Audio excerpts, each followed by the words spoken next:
Hello, and welcome to the Courage Creation Cakewalk.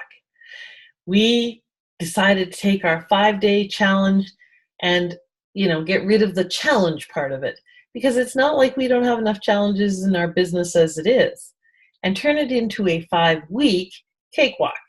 Easy peasy, step by step, little tasks that will help you move your business forward. Hello and welcome. I'm Jeanette Anderson, your hostess for this Cakewalk adventure, and welcome to the Courage Creation Challenge. Oops, Cakewalk.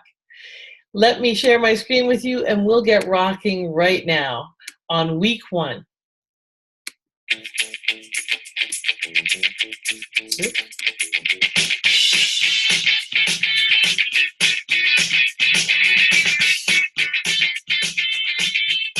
Like I said, I'm Jeanette Anderson, the co-founder of Bodacity, where women create bold businesses and bold lives. And this challenge is all about boldly building your business. So welcome to week 1. And congratulations on taking action to support building your business. Don't know what kind of business you have yet. Can't wait to get to know you in our Facebook group, but we congratulate you on getting going with us. So the 5 weeks are all designed to support you in taking step-by-step action steps that will get you more clients. We're going to start with some of the basics. None of this is rocket science. Much of it is stuff that you know that you need to be doing and, frankly, probably aren't, because most people don't. Some of it you might have done, you might have mastered, and other items will help you with moving your marketing and your expression and your expansion forward. What's going to happen is each week you're going to get new content mailed to you. We've talked about what some of those components are in your welcome video, and we're going to start this week with why people should give you testimonials and how to use that in your marketing. We call this bold bragging. We'll talk today about why it's important to claim your value, how to use this social proof to toot your own horn, and how to use testimonials and systemize that as a process and a procedure going forward. We'll also talk about why people love helping you, so it makes it easier for us to ask for them. So it's all about the basics. Why should people pick you to work with? Why do they need what you have? But before we can even get into how we claim our value, let's talk about what gets in the way. Let's talk about why we don't claim our value. Why it's so hard sometimes to simply answer that question. Why should you work with me versus all the other options that you have? What stops us? Well, why don't we ask for things that we want? Sometimes it's some version of don't deserve or not good enough. There's some fear there that's keeping us or holding us back. Often it's in the form of wanting approval or fear of disapproval. We have some kinds of limiting beliefs going on. Things like, who do you think you are? Or don't get too big for your britches, or you're not smart enough, skinny enough, sexy enough, whatever the case may be. Sorry. So we have some stories running in our head, like perhaps, oh my God, I don't want him to think I'm too pushy. God forbid. And we've got these stories running, but I really want you to pause for a moment and ask yourself this question. Where did that assessment come from? Is it the truth? And when you think about that assessment, what standard or measure is it based on? We've got it spinning around in our head, and we think because it's in our head, it's our truth. But just because it's in your head doesn't make it valid or even true. So when someone says, who do you think you are? Here's an answer I suggest you give them. I'm someone who does good work, and I'd love to do more of that good work for people just like you. So your testimonial will really help me do that by making it easier for them to make a decision to work with me. That's an answer that you can give to, who do you think you are? So all of this stuff that's spinning around and getting in our way is part of our belief system.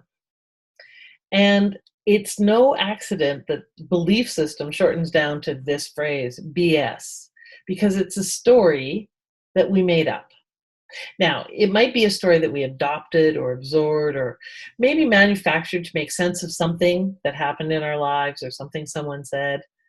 They may or may not have anything to do with reality, whatever that may be. So it really is just often bullshit. A story that someone else made up and exported us to us that we keep telling over and over and over. It's not the truth of us. It's a story, a version of what happened a long time ago or what we thought might have happened. But here's something I want you to consider is it doesn't matter if it's true or not. What matters is, does it make us better? Does it make us be the person we want to be or take us further away from that? Does it get us the results we want to get or take us further away from them? If it's not a productive story, then what? Well, the short answer is tell a better story. As Marianne Williamson says, our deepest fear is not that we're inadequate. Our deepest fear is that we're powerful beyond measure. We ask ourselves, who am I to be brilliant and gorgeous and talented and fabulous? Actually, who are you not to be? Your playing small does not serve the world. We're all meant to shine as children do. And as we let our own light shine, we unconsciously give others permission to do the same. I want you to just sit, take a deep breath, and really let those last two lines sink down into you. As we let our own light shine, we unconsciously give other people permission to do the same thing. And isn't that what we are all about? What the point of life is in many cases? To shine and support others in shining.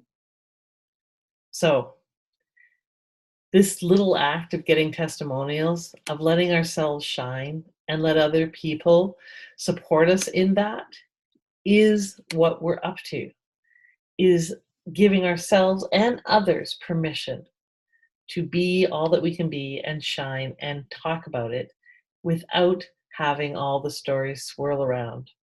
So let's make up better stories. Give other people permission to shine as we do, because our playing small doesn't serve anyone. It takes us out of the game. You can't serve until you sell. Let me say that again. You cannot serve until you sell. Now, some of you just might have gone into some kind of thing, well, that's not true. I can sell, I can volunteer, I can support people. And yes, you can on a limited basis, unless you independently wealthy.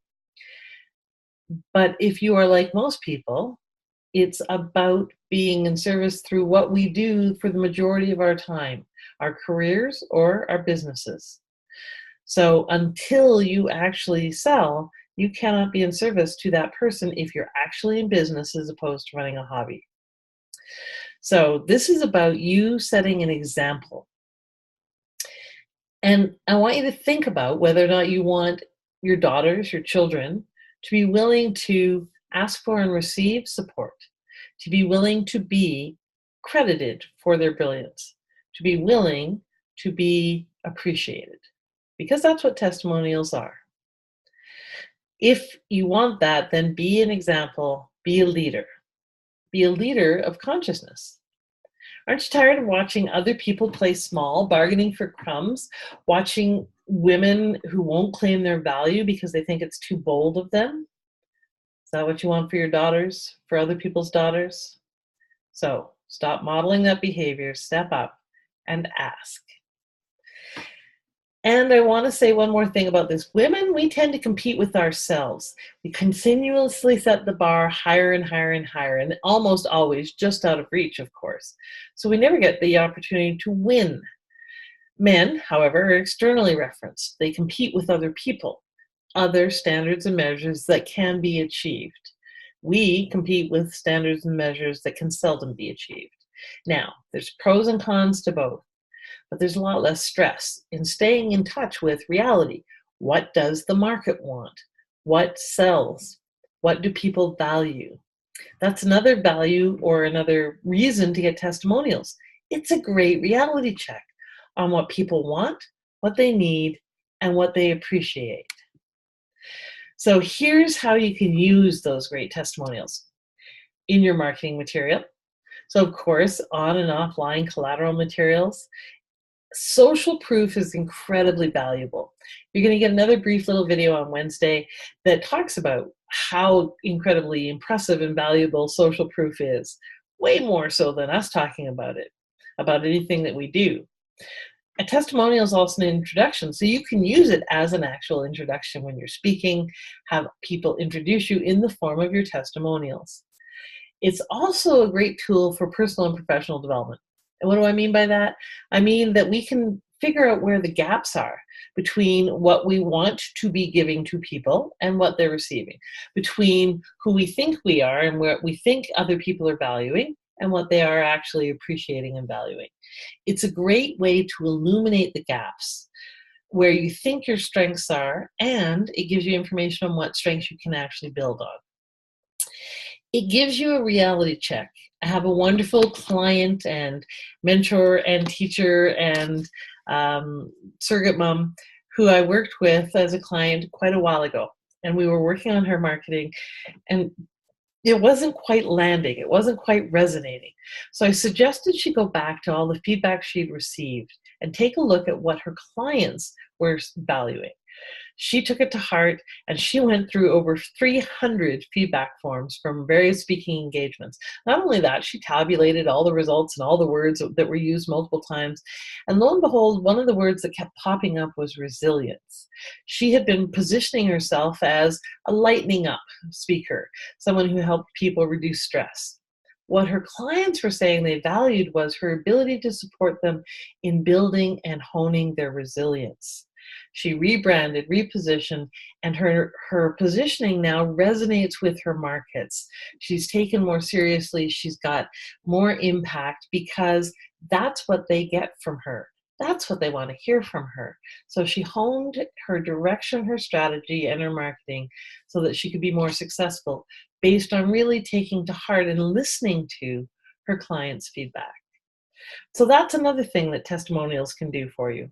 I encourage you to take the same exercise on. So here's what we've done for you for this week. We've given you all sorts of templates that should come in your email, in the email with this video, that you can use to quickly cut, paste, and just customize so that you can go running with this very quickly and easily. Fill in the highlighted sections to personalize them. You can cut and paste it onto your letterhead or into your emails and send them out. So we've given you requests, information, or sample testimonials for your clients to be able to push it or fill in quickly and easily, because you want to make it easy for them to help you. Plus, we gave you testimony or emails to ask for those testimonials. So you can, again, just customize it.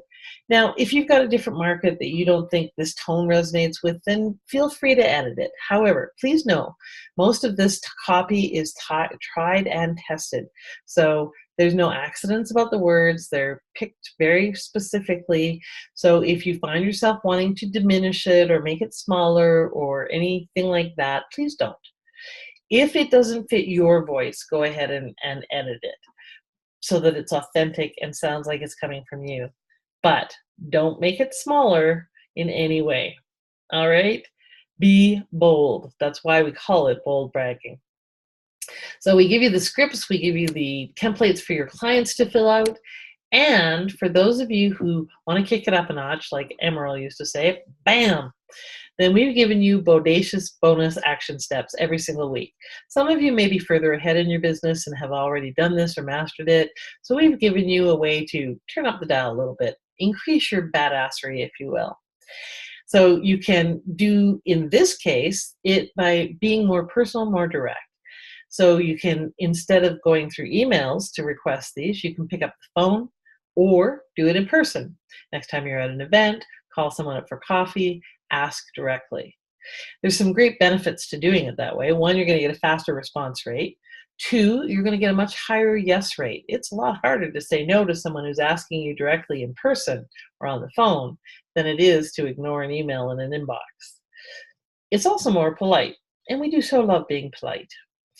It's an opportunity to connect with your client or your prospect, to let them know what you're up to. And as you're engaging with them about what they love about you, lo and behold, quite often they might have additional requirements or needs. I've heard more than one time, "Oh, this is great. I'm so glad you called. I actually need blank, X, Y, and Z." And of course, it builds those action taking muscles for those of you who want to up the badassery factor. So I highly encourage you to take on the Bodacious bonus action step. Now, I want to talk very briefly about why people would be willing to do this for us. Why do they love helping you? Well, it might seem self-evident, and some of you might be skeptical that they do.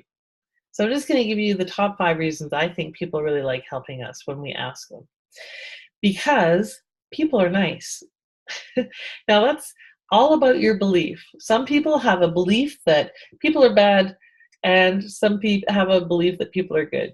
I was traveling through Central and South America for 7.5 months on my own, and I cannot tell you how many people came up to me and said, "Oh, you can't travel by yourself. It's not safe," which used to crack me up, because why would it be unsafe when in the majority of the world, the majority of people are good people who really just genuinely want to be helpful?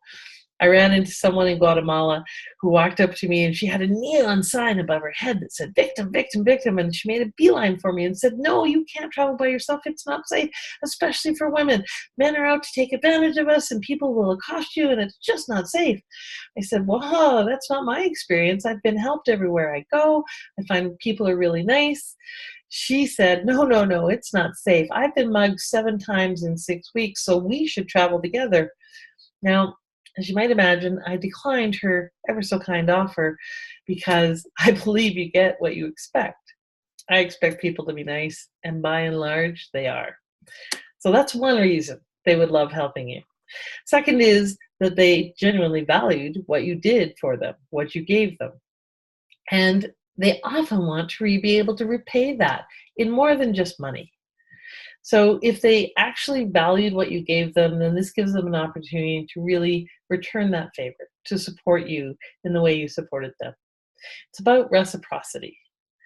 And they want to be helpful to you and to other people. So through their testimonial, they're not only helping you, they're helping other people make better decisions and decide whether or not to work with you, so that there's a ripple effect that they get to have. And because they want to be the source of that which they want more of in their life, support and encouragement. When we don't ask, when we don't enroll people in supporting us, we don't give them the opportunity to give the gift that they also want to experience and receive. So don't deprive people of that. Let them be the good people they want to be and experience the joy of giving that gift of support, so that they are also more able and willing to ask for it. It's a big circle. Support the circle in continuing to move. It's about supporting a bigger consciousness. And here's the number one reason I think people love helping us: because you asked. We often don't ask. And so if we don't ask, people don't know. How many of you have been in relationships with some poor hapless man who says, "Just ask for what you want"? Please, can we just make it easier on people? So ask and let them decide. In all of our scripts and everything, we've supported you in asking cleanly so you get a clean yes or a clean no, because no is fine, but don't decide for them. That's just rude. That's not your job, it's theirs. So here's how this week's going to go, and most of the weeks. We're going to send out a video like this on Monday, and an additional little injection of information on Wednesday. So probably another little video, might be a different exercise, something that will support you in getting over the hump. And what we encourage you to do is on day 1, review the video.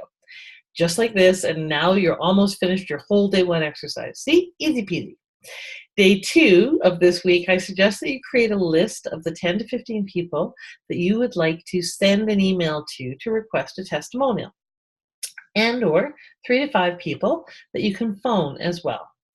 Day 3, send the emails and make the phone calls. Day 4, send out more emails, make more phone calls, because you aren't going to get through to all of them the first time. Day 5, decide on how to implement ongoing collection of testimonials. Make it a system, make it a process so that you continue to get fresh testimonials all the time as you go. And we'll talk more about that later in the week. Keep in mind that you want to diarize the emails and the phone calls that you do. You may want to create a spreadsheet. You might have a CRM that you can do that in. You might do it in Outlook. However you do it, keep track of all of these requests so that you can follow up on them. Because we want you to follow up more than once. How many of you have gotten an email and it sat in your inbox and you didn't open it, or you opened it and maybe minimized it? I do that all the time, meaning to get right back to it, and there it is sitting there a week later. So please support people and help them help you. It's like Tom Cruise said in Jerry Maguire, help me help you. So here's what you do. Fill in the templates, create a list, send and diarize for follow-up the emails and or the phone calls. And the last thing is that we want you to do is post in the Bodacity's Action Heroes Facebook group. Where are you going to use your testimonials? So do that before Friday or by Friday in the weekly post. So we're going to have a weekly post. It's clear in the group because there's lots of posts that we put in there throughout the week for the other community members that aren't in the challenge and for you guys. So in that weekly post, please answer the question. Everybody who answers this question is in the running for the draw. On Friday, we're going to draw Friday at 7 p.m. every week. We're going to draw for a winner of that week's weekly post. We'll put all the names in a hat, draw one out, and that person will win a $25 gift certificate for Amazon. You can use it for whatever you would like. And we would encourage you to do all 5 of the weeks, because by 7 o'clock on Friday, that's 7 o'clock Mountain Standard Time, on Friday of the last week, we're going to drive for the grand prize. So not only will someone win for that week, but we'll have a grand prize draw for everybody who filled out all 5 of the weekly posts will be in the running. And that person will win a $100 gift certificate plus a great grand prize that we'll announce later on in the week, plus a bonus grand prize. So make sure you participate in all 5 of the weekly posts. They're simple little things. Where are you going to use these testimonials? Some of them are going to be like a couple of word answer or a sentence or 2. Some of them might require a little more thought, but most of them are really brief and quick. So please go post in each of the weekly posts so that you're in the running for the weekly draw and the grand prize draw. So I want to congratulate all of you again for participating in the challenge. The Cakewalk, and for boldly building your business. We're so happy to have you with us on this journey, and we really support you in doing the small things that are going to bring big results. Bye, everybody.